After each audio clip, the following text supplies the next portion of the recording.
juntos, em voz audível, a palavra do nosso Senhor. Eu quero que você leia comigo, solte bem a sua voz, mas que você esteja preparado também, pedindo ao Senhor que ilumine o seu coração, para que possamos fruir de Deus, dentro da sua palavra, aquilo que é vivo, eficaz, aquilo que transforma o nosso coração. Vamos ler a palavra do Senhor? Ao Senhor pertence a terra e tudo o que nela se contém, o mundo e os que nele habitam. Fundou a ele sobre os mares e sobre as correntes a estabeleceu. Quem subirá ao monte do Senhor? Quem há de permanecer no seu santo lugar? O que é limpo de mãos e puro de coração, que não entrega a sua alma à falsidade, nem jura dolosamente. Este obterá do Senhor a bênção e a justiça do Deus da sua salvação.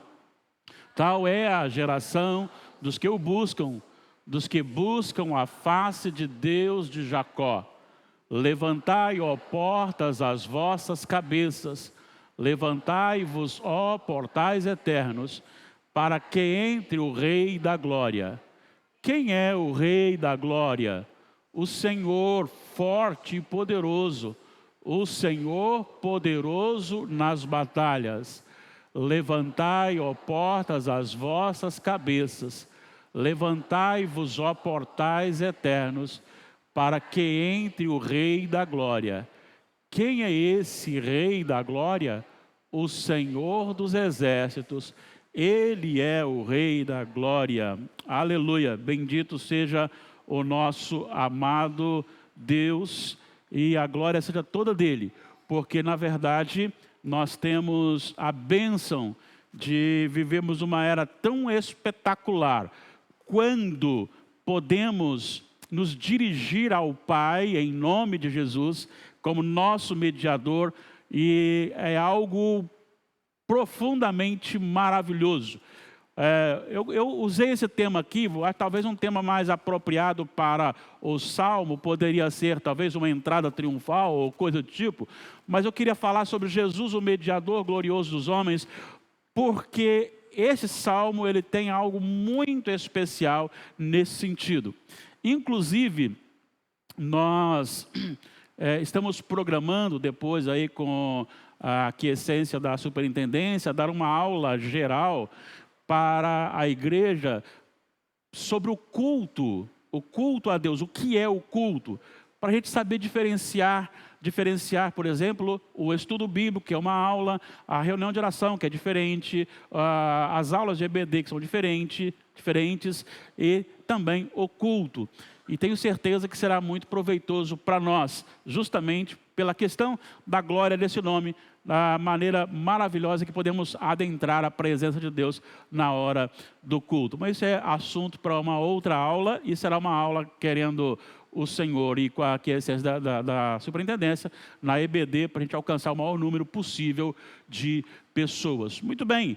Quando nós pensamos na ideia de um relacionamento de homens pecadores e corrompidos com Deus santo e glorioso, é quase impossível. Eu acho que a gente perdeu muito, dona Adélia, a gente perdeu muito essa questão do quem é Deus e quem somos nós, dona Thalita. E às vezes nós perdemos isso e começamos a tratar Deus como muito igual. E não lembramos do que Deus é e quem somos nós e do privilégio que nós temos hoje de nos chegar a Deus. Então a gente precisa assim pensar, quando você olha para a glória de Deus, a santidade de Deus, a grandeza de Deus, o domínio de Deus, o juízo de Deus, o saber de Deus, né? Porque aquele que ministra juízo é aquele que sabe tudo, está presente em todo lugar e pode todas as coisas, né? E nós somos falhos, somos pecadores, ainda que redimidos, graças a Deus, mas ainda pecamos contra o nosso Deus. Não há nenhuma possibilidade desse relacionamento acontecer, a não ser por uma intervenção maravilhosa, surpreendente, sobrenatural, divina. E o Salmo 24 nos ensina a glória de Deus e o meio pelo qual o homem pode se relacionar com Deus sem ser consumido pela sua justa ira. E é isso que a gente vai estudar um pouquinho nesse Salmo. Eu já detectei aqui uma falha do computador, né? Da grandeza de Deus aí, é o computador que erra, a gente não erra, mas é o computador. É a grandeza de Deus. Se você olhar o primeiro versículo, os dois primeiros, na verdade, né? Você encontra aí Deus como o proprietário de todas as coisas. Sabe a ideia de proprietário? É a mesma ideia daquilo que você tem em sua posse. E que ninguém decide por você, você decide sobre aquilo. E não é aquilo que que domina sobre você, você que domina sobre aquilo. Por exemplo, eu já falei aqui uma vez, né? Eu chego na sua casa e olho para a sua sala e falo assim, olha, essa televisão está no lugar errado, o sofá está no lugar errado, aí eu vou arrasto o sofá, passa a ficar mudo, agora ficou bom. Aí, respeitosamente, você fica lá quietinho, a hora que eu viro as costas, aí você, dona de casa, vai lá e volta com o sofá para o lugar, porque é a sua casa, não é minha. É sua. Então, quem tem domínio, quem tem propriedade, a propriedade sobre a coisa, ele tem domínio sobre aquilo. E o salmista começa dizendo assim, ao Senhor. E aqui o Senhor está grafado em letras maiúsculas, letras garrafais. Então está dizendo o seguinte, que é o nome, ele usa o nome de Deus, o nome pessoal de Deus, não um atributo de Deus. Não é Adonai. Não é Rafá, é Yahvé. É justamente o nome que Deus deu para Moisés, e hoje eu li sobre isso, para ele anunciar. Quem está mandando? O eu sou, é o nome pessoal, e é o nome da aliança também, para que saibam de todas as gerações. Então é o nome da aliança, é o nome pessoal de Deus que se revela ao seu povo. Então ele está dizendo assim, é um Deus que é o nosso Deus, que é o nome do nosso Deus. E ao Senhor pertence a terra e tudo o que nela se contém. Se voltarmos um pouquinho aqui no 21, enquanto a liturgista lia o versículo 14, logo após, eu dei uma conferida aqui e olha só o que diz o 21:3. Pois supres das bênçãos de bondade, pões-lhe, falando sobre o rei, na cabeça uma coroa de ouro puro. Quem põe? Quem supre? É Deus. Então ele tem a posse de todas as coisas da terra e de todas as coisas que nela estão. Também ele vai dizer que o mundo e os que nele habitam. Então não só as coisas, mas as pessoas, os animais, tudo pertence ao Senhor. Tudo é dele. Agora veja bem, no versículo 2, há algo que revela o poder de Deus, o domínio de Deus sobre a sua criação. Por isso ele é o proprietário. Ele vai dizer, por favor, leiam aí o versículo 2. Fundou-a.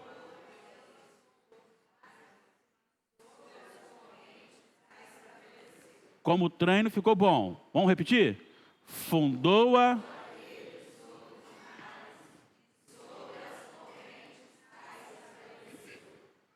Brenda, o que está escrito lá no capítulo 1 de Gênesis, o versículo 1? No princípio criou Deus os céus e a terra. E o versículo 2 diz que havia água. E o Espírito de Deus pairava sobre as águas. E Deus disse, haja. E começou a surgir. Então ele está dizendo aqui justamente da criação. Ele está dizendo que Deus fundou a terra dos mares, das águas. Agora veja bem o poder de Deus sobre isso. Leiam por favor bem alto, todo mundo junto, Jó capítulo 28, o versículo 11 e depois o versículo 25. Jó 28, 11 e 5 e 25.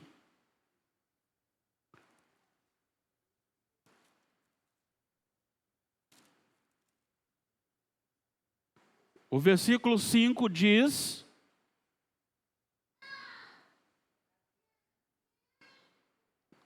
O versículo 11, perdão. O versículo 11 diz, vamos lá, tapa...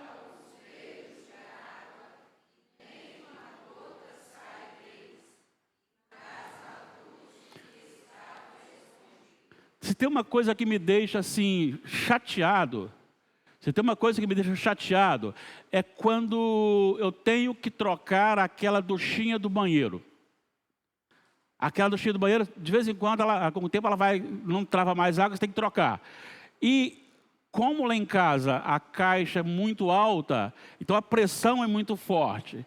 Então eu tiro, vou lá, compro outra, vem cá. Quando eu enrolo aquele veda-rosca, aí coloco lá, se apertar demais pode rachar, e você fica com medo, trincar, fica com medo, aí você vai, liga. A hora que você liga, começa a pingar.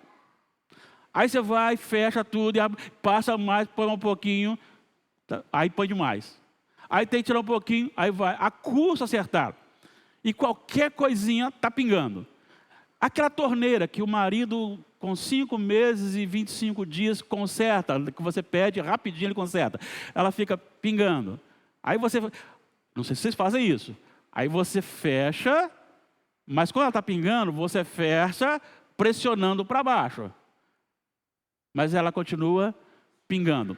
Aqui, Jó está dizendo que Deus dá a ordem, ele tapa os veios de água e nem uma gota sai deles. E não tem essa questão de ter que tirar e fazer de novo.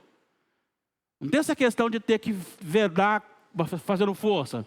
Deus ordena e para de pingar. Agora, o versículo 25.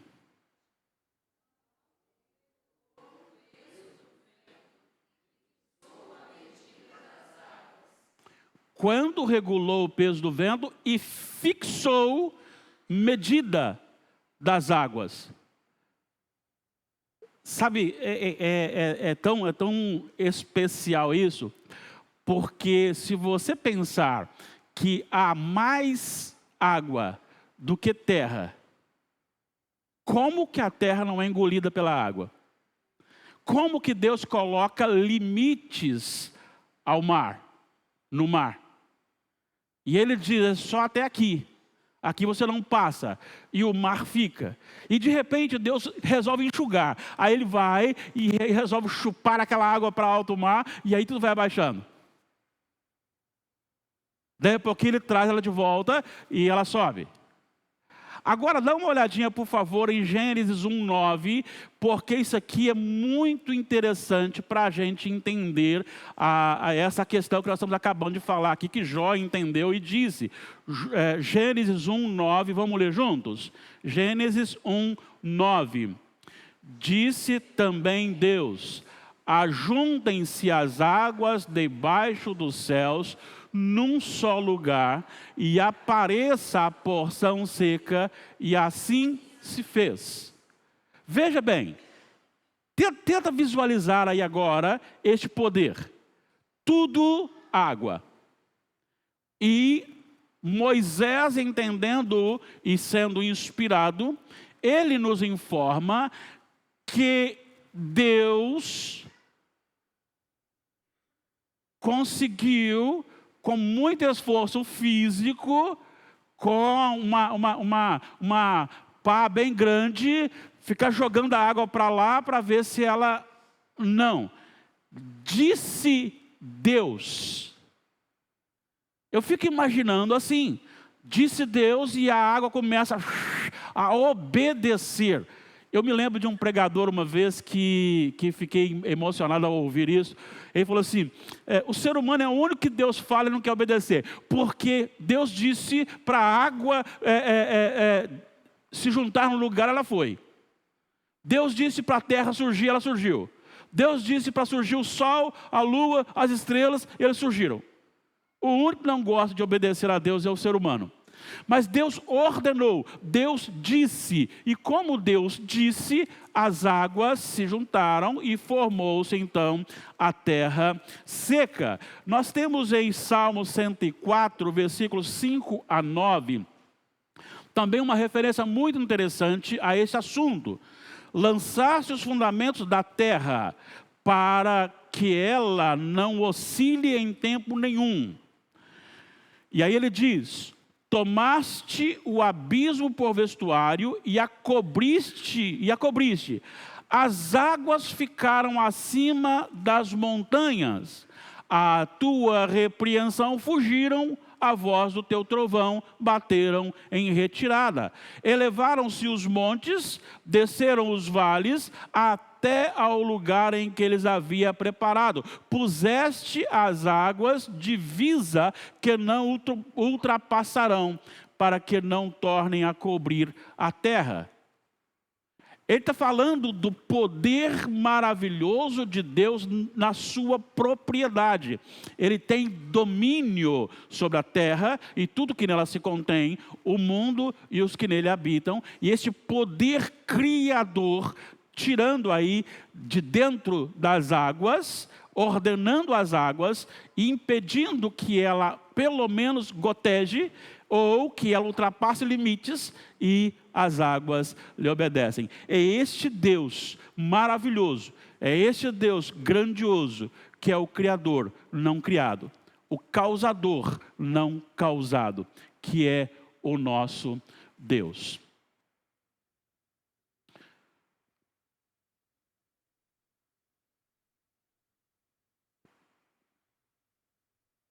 Eu acho que nós estamos aqui com uma... Passou? Muito bem. Não sei se foi aqui, se foi lá. Alguém passou. Agora vamos falar um pouquinho sobre a santidade desse Deus. Veja, ele falou como Deus poderoso, criador e senhor, o proprietário. Agora ele vai trabalhar aqui uma coisa interessante, porque no versículo 2, versículo 3, ele faz então duas perguntas que são temerárias. A primeira pergunta, qual? Quem subirá ao monte do Senhor? Segunda pergunta.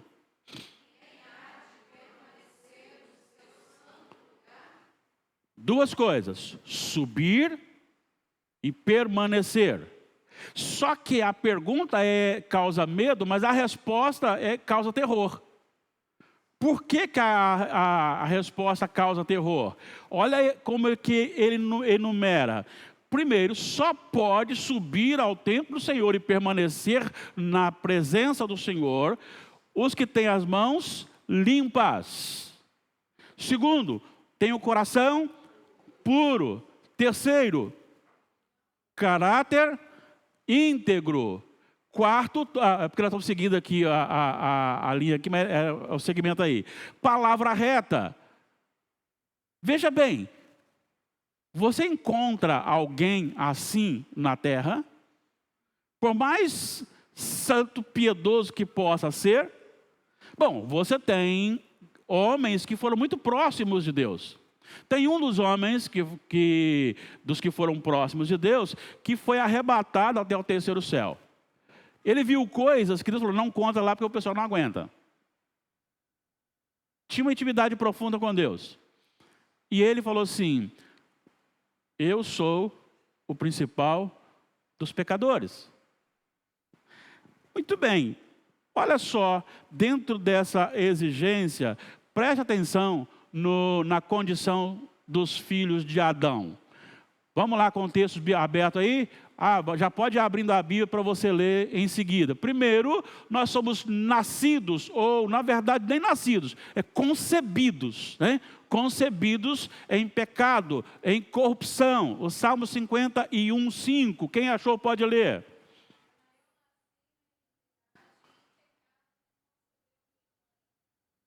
Ele só nasceu em pecado porque ele foi concebido em pecado. E por que ele foi concebido em pecado? Porque pai e mãe eram pecadores.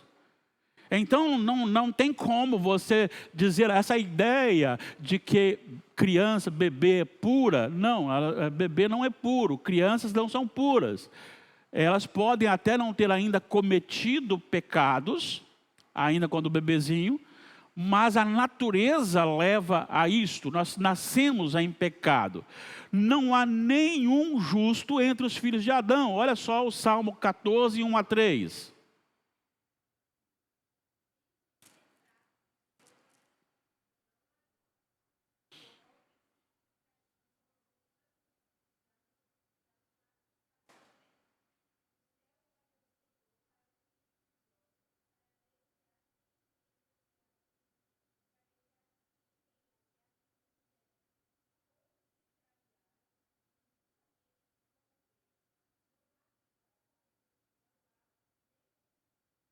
Veja, só repetindo.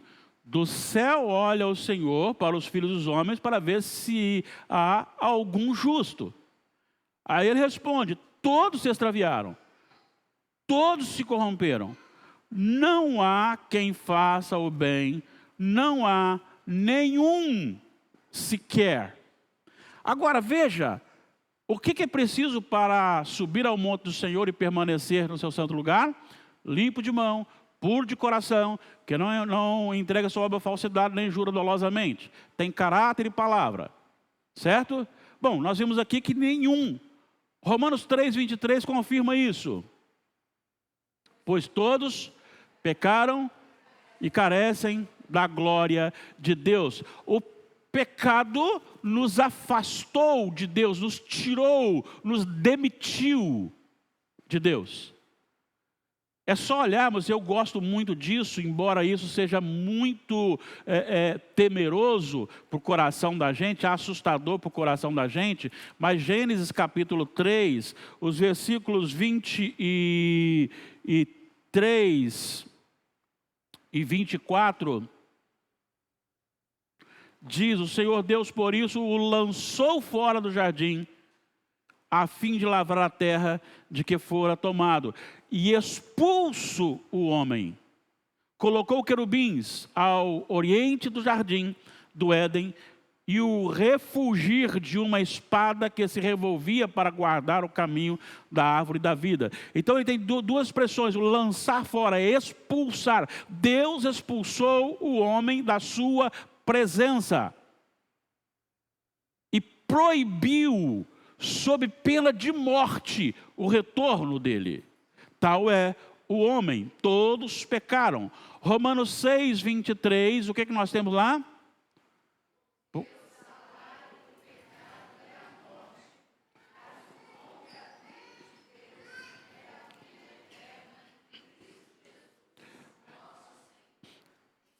A condenação é o pagamento que nós merecemos.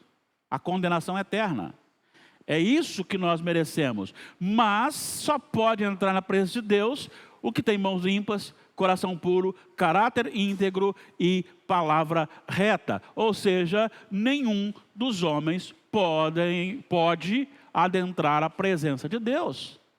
Isso é assustador e nós estamos sonolentos.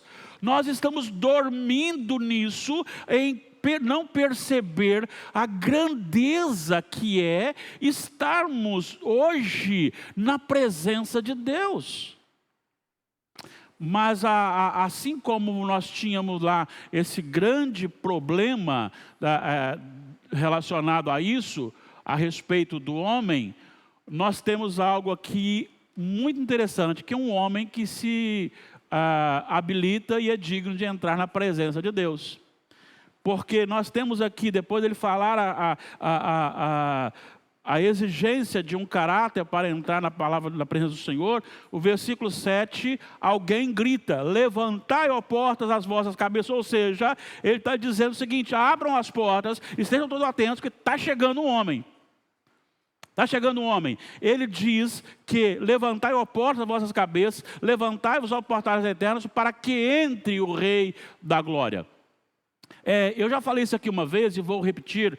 Eu concordo com Spurgeon, que este texto, e não é só Spurgeon não, os judeus também pensavam nisso, e depois a igreja do início também pensava nisso, que esse Salmo 24, 7 a 10, diz respeito à ascensão de Jesus. quando ele sai daqui para habitar, assentar-se no trono ao lado do Pai. E ele vai, não, porque ele vem para ser concebido pelo poder do Espírito Santo como Deus.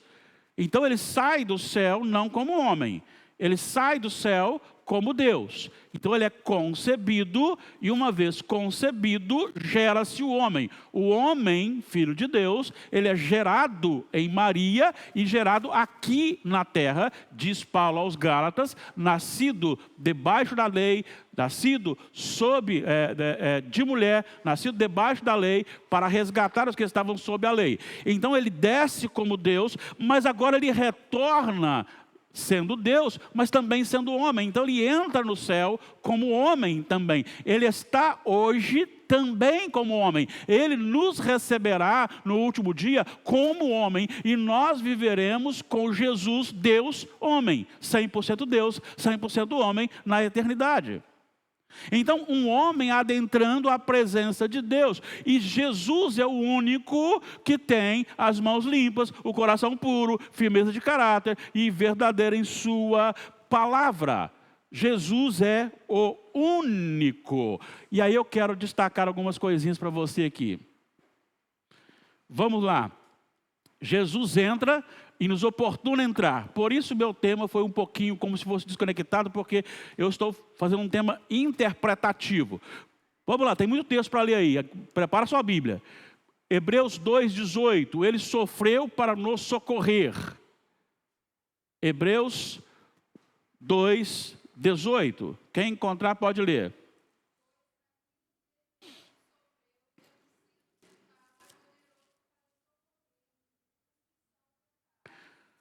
O que ele foi? Tentado. E ele é poderoso para socorrer os que são tentados. Ele sofreu todas as tentações à nossa semelhança, mas ele não pecou. Capítulo 4 de Hebreus, versículo 15.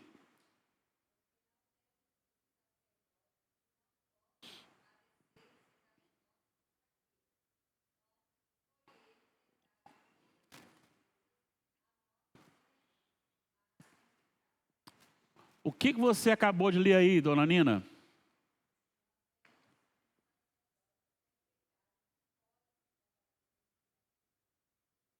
E quando você afirma que ele foi tentado em todas as coisas à nossa semelhança, significa que em todas as tentações possíveis ao homem, que o homem enfrenta, ele foi tentado. Não só isso, ele sofreu a dor humana, ele sofreu a limitação humana, ele sofreu o ardor físico da maldição do pecado na terra. Ele não sofreu como pecador, mas ele sofreu a questão do pecado. Ele teve fome, ele teve sede, ele ficou cansado, ele se entristeceu, ele chorou, sentiu dores. Então ele passou por tudo isso. Mas essa é a grandeza. Ele sofreu tudo à nossa semelhança, mas sem pecado. Sem pecado. Pedro vai falar algo muito parecido. Ele sofreu em nosso lugar, mas sem pecado. 1 de Pedro 2, 21 e 22.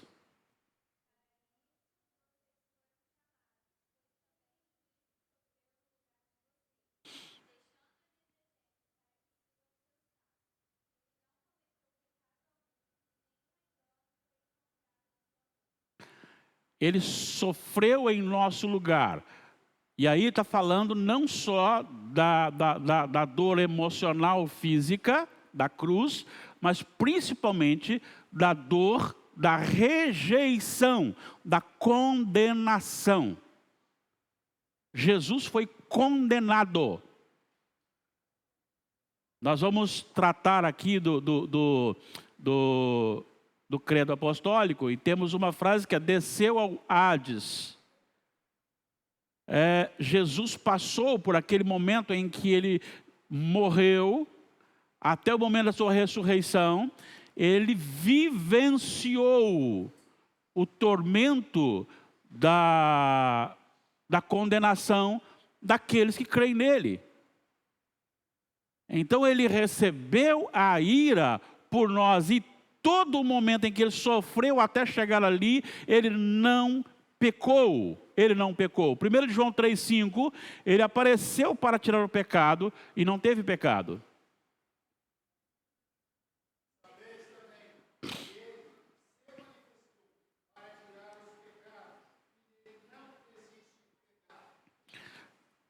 Você já experimentou limpar algo quando está arrumadinho para ir para uma festa? Você acabou de tomar banho, as mulheres aí deu aquela ajeitada aí em frente ao espelho, tudo preparadinho, um perfuminho. E a hora que você vai sair, acontece algo que você tem que parar e não pode deixar aquilo ali. Mas só que a gente começa a mexer ali, daí a pouquinho você se suja um pouco, você tem que voltar e retocar.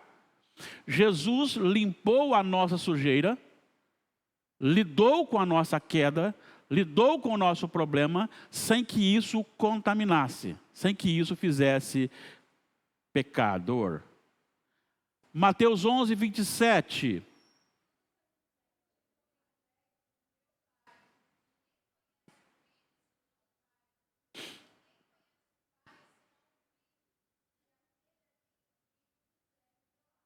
Vamos recapitular aqui. O único homem que pôde adentrar, subir para o monte e permanecer perto de Deus, é o homem Jesus, que é o Rei da Glória. Este homem que subiu, ele não tem pecado, embora lidou e resolveu o problema do mundo.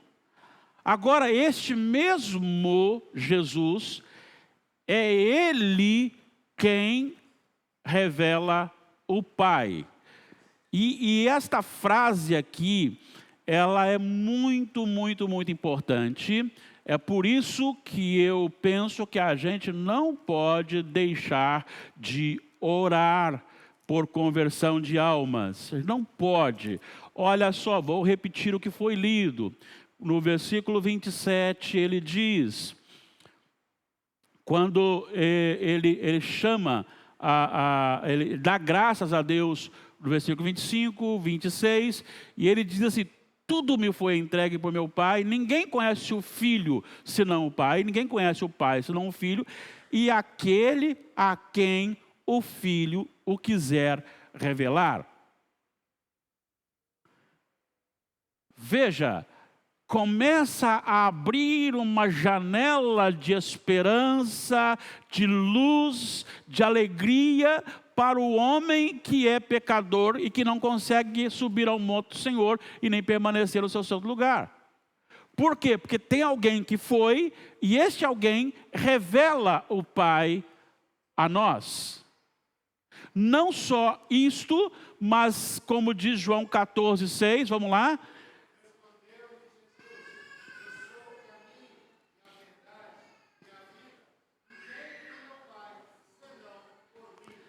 Ninguém vem ao Pai senão por mim, mas eu sou o caminho. Então esse Rei da Glória que gritou: abram as portas, estou entrando, esse homem que é o Rei da Glória, este homem é capaz de solucionar o meu problema, tornar-me então, vamos lá, tornar-me então, como está aqui no início, de mãos limpas, de coração puro, de caráter íntegro e de palavra reta, sem erro, sem falha.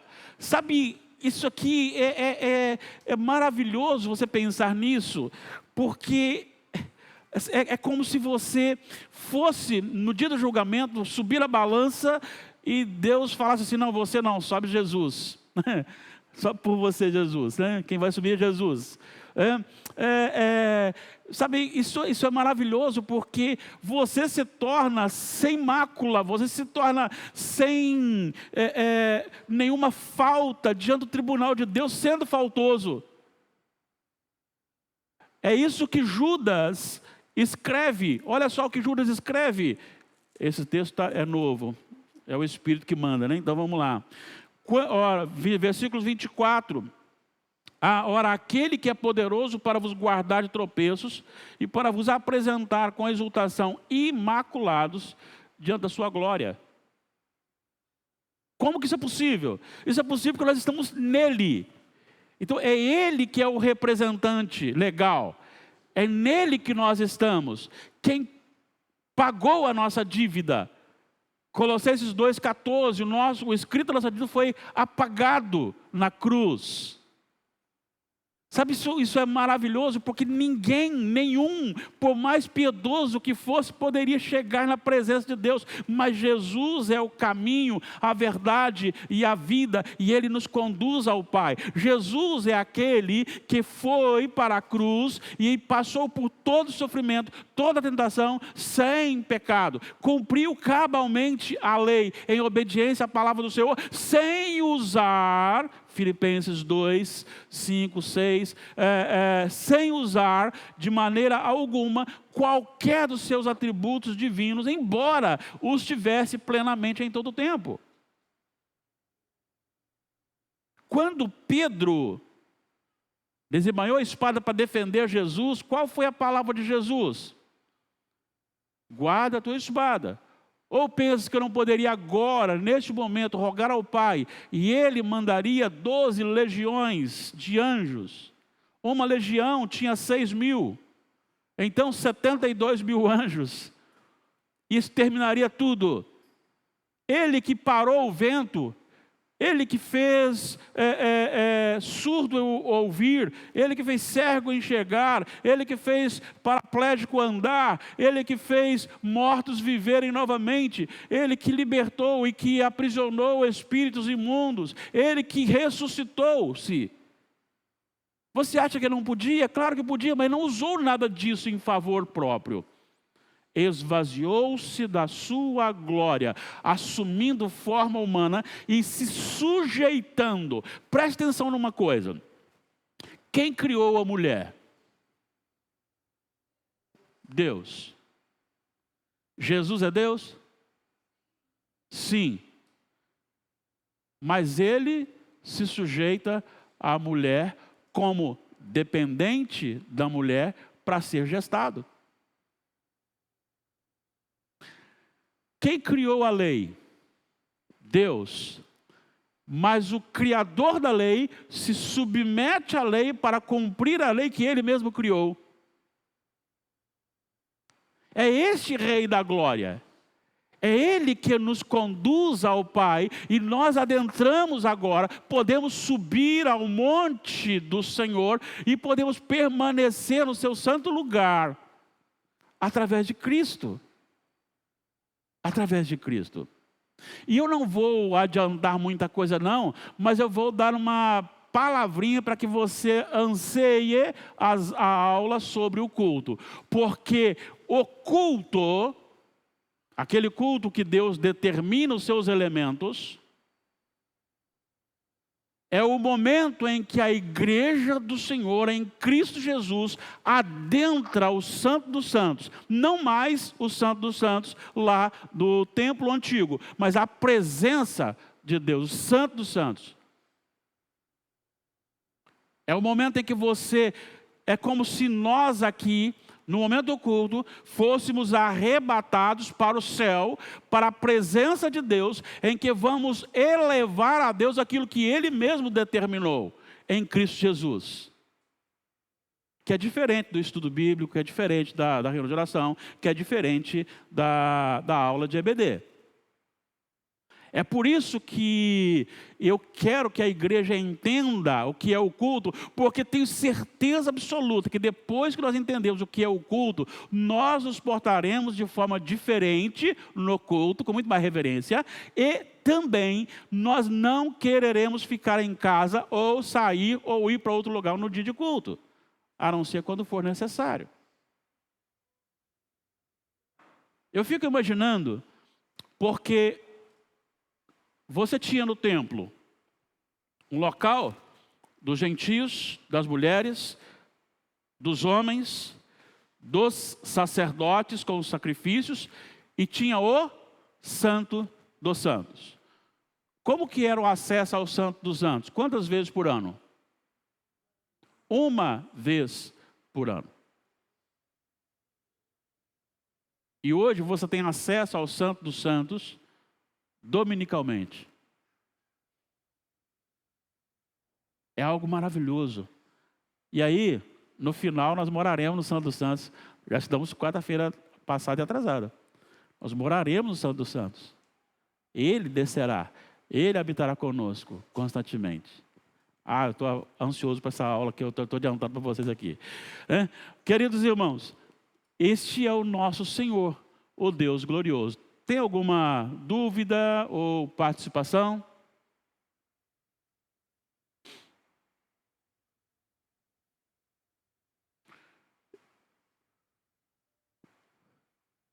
Eu acho que é a nossa bateria aqui já está enfraquecendo, né? Passa para mim, por favor, aí, por gentileza. Obrigado. Nós concluímos então com duas afirmações. Como homens salvos por Deus em Jesus Cristo, deveríamos ter mais reverência diante de Deus, principalmente quando no culto ordenado. Sua grandeza, santidade e glória deveriam nos fazer tremer diante dele. Mas ao mesmo tempo que devíamos temer a presença de Deus, devíamos também nos alegrar em extremo diante dele e ansiar pelos encontros dominicais de culto em congregação, porque em Jesus podemos subir ao monte do Senhor e permanecer no seu santo lugar. Em nome de Jesus, consagremos mais a nossa vida. Em nome de Jesus, vivamos mais para a glória de Deus. Deixemos que o Senhor conduza a nossa história e a nossa vida. Nós desejamos isso para todos neste momento. Alguma pergunta, alguma consideração? Não havendo, coloquemos-nos em pé.